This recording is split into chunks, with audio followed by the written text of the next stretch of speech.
In this lesson, we are going to practice nested loops or factorial types of series. So let's do that. We already know how to find factorial. This is something we have already covered, and that's why we're going to do factorial type of series here. Okay.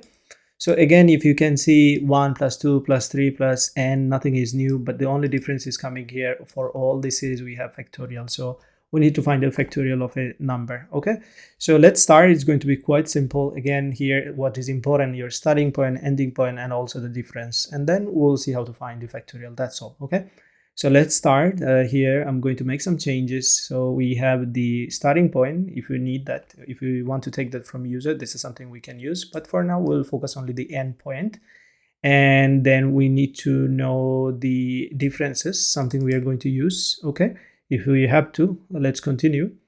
Then we have double sum 0. Yes, we are going to use double type because some of them can have double point value. So let's keep it like that, especially when we'll deal with the fraction points. Okay, so that's why I'm going to deal with sum double here. Of course, if you're only dealing with integer, then you can keep integer. Okay, and then we need something for the factorial because we'll be dealing with factorial, and that's why I'm going to declare a variable here, and this one is going to be quite long. Okay, so I'm looking for a big data type here so that we can store big value, because some of them can have big numbers. Okay, if somebody gives us like 50, 65, 90 factorial, those kind of things, then in this case we need to use a big data type something. So normally long is 8 bytes, then we have more the size for this variable so that it can store big numbers. Okay, and of course we're going to start with 1, because if you multiply 1 with something else, then of course we'll get the result, but if you multiply with 0, then it's not going to be. Okay, fair enough. So let's continue. We'll see that what to do. Enter the last number of the series. We're taking from the user the last number. This is something we're going to use, so it's just the input validation, and then we want to make sure it's a positive integer, otherwise it will be difficult for us to find out the factorial for that number, right? So that's why we need to make sure that we have positive integer. All right, and then now we can go inside the loop. What we want to do, we want to complete this one first, so let me just copy and paste it somewhere so that we can focus on this one here. All right, so now of course the starting point here, most important thing is 1, so I'm going to keep it like that. So you can see that basically we're starting from 1. Again, you could just give straight away 1 here, doesn't matter, but I'm using this variable for the starting for last few lessons, and the difference is still 1 this time as well. As you can see, first 1, then 2, so we'll keep that, and it will run until end. So there is nothing we need to change here. And then for the first time, whatever we're doing, everything is completely fine. And here what I'm going to do, I will maybe for now I can take this one out, but again, this is something we only use for fractions. Like if we don't want to show 1 by 1, then in this case we could use it. But right now I'm going to take it out. We don't need for this problem. I'm going to take this one out as well. Let's continue. Let's think step by step. What do we want to do here? So we want to print 1 factorial, 2 factorial, something like that. So here basically we want to print that factorial symbol. So let me just cut this one. I'm going to paste it here. So after printing a number, we want to show factorial with that as well. Okay. And then now most important part is here. So once we have the variable I, we want to find the factorial of that one, isn't it? So how can we do that? There are many ways, as I said, to solve a problem, but let's start. Here, when we come inside the loop, we can find that. Even we can find it here, even after this one. So let me do it here. Okay, we're going to do that. But of course, after finding the factorial, we want to, add them together. So here I'm going to put plus, because we are going to first do the addition one. So let me just do the addition one first, and then we can focus on the multiplication one as well. So here, what we are going to do, first we are coming inside, and then we can find the factorial of a number. So factorial of I, this is something we want to find, and how we are going to do that. So all we need to do, factorial needs to be multiplied with the variable I, that's all. That should be all. Okay, that's a simple way to find the factorial. So 1 factorial will be, first when you come in, 1 into 1, it will be 1 factorial, right? And then when we come inside for the variable 2, again, we need to find 2 factorial. So basically we are finding the factorial, and what will be the factorial of 2 in this case? If we have the value 2 here, so 2 into 1, right? That should be all. So then after finding the factorial, what do we need to do in this case? I mean, before even going further, forget about doing something else here. Forget about finding the sum. I just want to print out the factorial's number. Okay, That should be something I want to focus at this point. So here I'm going to print out the factorials value. So after printing the variable, then I'm printing their factorials value as well. So here let's use %d, and then I'm going to use the factorial variable because I want to show you that we are printing the factorial. That should be all. Now in this case, because the factorial is something we have defined as a long, I guess, let me go at the top maybe. Yes, so in this case it's completely fine. We can use %d here, no problem with that. Now let me compile and run. So yes, here the format specifier doesn't match, so maybe we can use long d, so long decimal numbers. I'm going to compile and run again. So it's asking me to give the last number of the series. So let's say if I give here 5 factorials, so I can see 1 factorial symbol there, and there is no need to print that one here. So let's forget about that one. And then immediately we are printing the value of that factorials. So that's why maybe at least for now I can print an equal symbol. Let me compile and run and let me show you what basically is happening. So here I'm going to clear it out just for you to so that you can see everything well. And this time if I run it and give 5 factorials, so there you go. So I'm giving 5, the last number. So 1 factorial is 1, 2 factorial is 2, 3 factorial is 6, 4 factorial is 24, and 5 factorial is 120. So you can see that we are getting the factorial number completely well. So now we can continue. Let's continue so that we know that everything is working. There is no need to print anymore. Fair enough. Let me continue here. So what else we want to do here?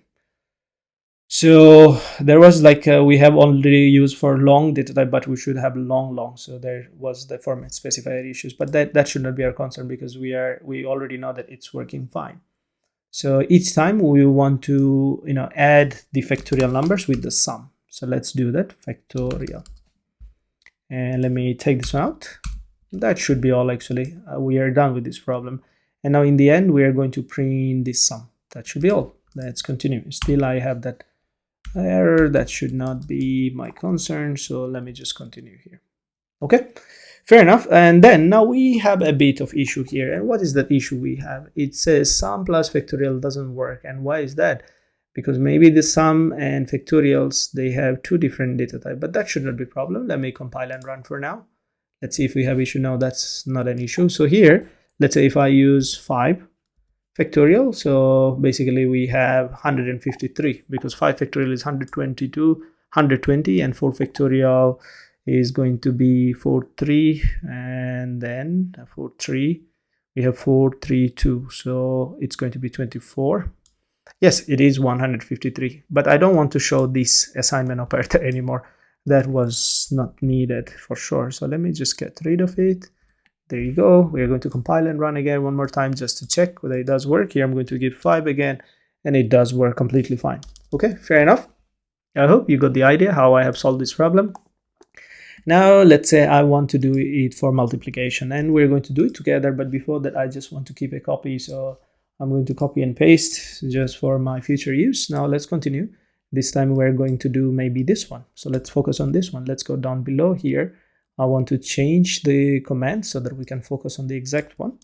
And what are the changes we're going to make this time? Of course, we are dealing with a double data type here. So fraction number, that's why double sum is completely fine there. Let's continue. And what are the changes we need to make? Again, the starting point is important, 1, 2, and then we can continue like this, 3, 4. So the starting will be 1. The difference is still 1. And what is the change we have to do here? Let's focus on this one. So we have 1 factorial, then 2 factorial. So each number we are getting also, these are the i's value we are getting, right? So these are loop variable 1, 2 as well. Okay. So the same thing, we are finding the factorial of I, but this time we want to divide by I as well. So this one is I factorial divide by I.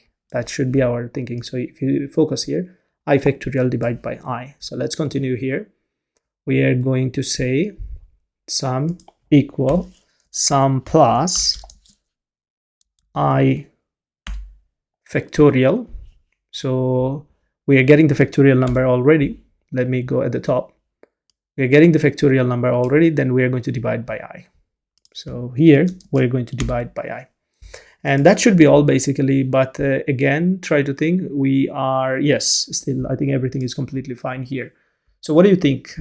Is that all we need to do? I think we are done here. So again, but when we're dividing the factorial number here with the value I, sometimes it can be in the floating point, right? That's why we should convert it into double before doing anything else here. So here I'm going to convert it into double. And hopefully this makes sense, whatever I'm doing here, okay?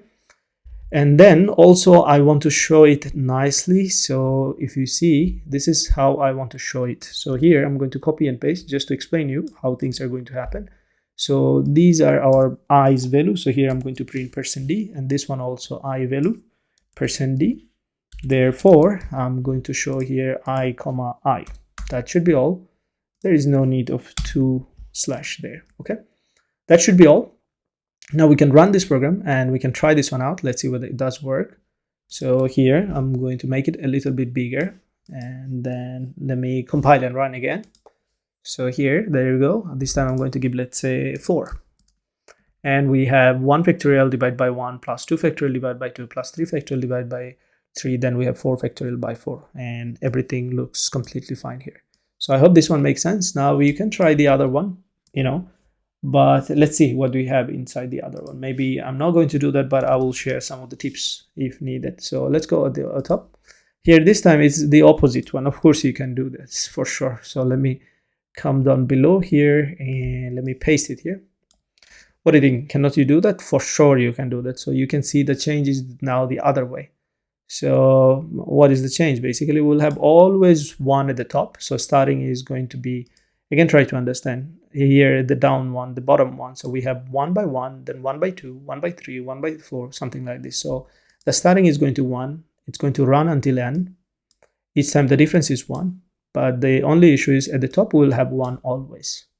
So let me go down below here. At the top we'll have always 1. Okay, fair enough. And then the factorial number is going to be there. Okay, so here I'm going to put the factorial. Where? Here. That should be all. And now we want to print this one as well, and how we are going to do that. So in this case, if we want to print the factorial after that, so what we can do, 1 divided, and then let's go at the top here, we're going to print the divide symbol first, and then after the number I want to show the factorial there. Okay, I think that should be all. If I'm not missing anything, of course, if you have any issue you can fix that that one as well. So here I'm going to compile and run. Let's see, what do we have here? So let's compile and run. This time I'm going to give 4 as well. So we have 1 plus 1 factor, 1 by 1 factorial plus 2 by 2 factorial plus 3 by 3 factorial plus 4 by 4 factorial. Hopefully things are making sense. That should be all. Thank you very much.